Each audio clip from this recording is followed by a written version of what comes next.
নমস্কার, স্নেহাস রেসিপিতে সবাইকে স্বাগত জানাই। আজ আমি আপনাদেরকে রান্না করে দেখাবো ডাল শুক্তানি। চলুন দেখে নিই।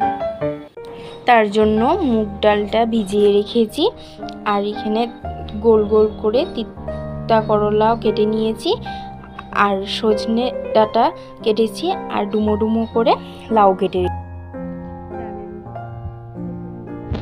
তাই জন্য ভালো করে ডালটাকে পরিষ্কার করে নিচ্ছি। ডাল ধোয়া পরিষ্কার করা হয়ে গেছে। এরপর কড়াইয়ের মধ্যে জল দিয়ে ডালগুলো দিয়ে দিচ্ছি, আর সাথে স্বাদ অনুযায়ী লবণ দিচ্ছি। ডাল সিদ্ধের মধ্যে লাউ আর সজনে ডাঁটা দিয়ে দিচ্ছি। একটা শুকনো কড়াইয়ের মধ্যে পাঁচফোড়ন আর রাঁধুনি দিয়ে শুকনো কলায় ভেজে নিচ্ছি।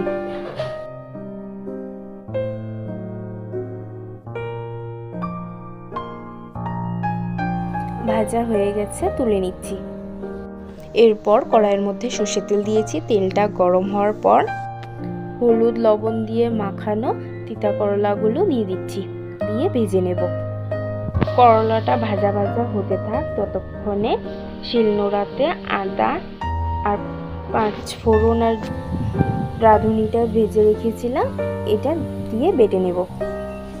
হয়ে গেছে, এদিকে করলা ভাজাটা হয়ে গেছে। করলা ভাজাটাকে সাইডে রেখে দুটো তেজপাতা, গোটে ধনে আর যে পেস্টটা করে রেখেছি এই পেস্টটা দিয়ে দিচ্ছি, দিয়ে মিশিয়ে নেব।